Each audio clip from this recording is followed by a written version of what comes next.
warahmatullahi wabarakatuh. Para pemirsa tasih kalian kula Dinda Sinta ing acara pawarta injing punika. Objek wisata pantai ingkang dadi salah sawijining pilihan para wisatawan kanggo ngetekake prenan akhir taun. Tuladhane ana ing Pantai Marina iki. Pantai Marina kang ana ing Semarang iki uga dipilih para wisatawan kanggo ngetekake prenan akhir taun. Miturut salah sawijining pengelola ing papan panggonan iki, pengunjung munggah nganti 30% saka biasane. Iki bisa dimanfaatke karo warga sekitar kanggo buka toko kelontong utawa jasa ikan. Pantai Marina iki dipilih para wisatawan mergo rega tiket sing murah yaiku 5.000 per wong.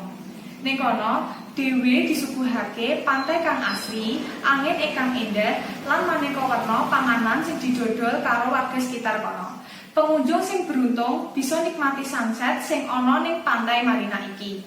Pantai Marina iki cocok kanggo para wisatawan utawa pemirsa ingkang pingin nikmati prenan bareng keluarga. Cekap semanten, matur nuwun.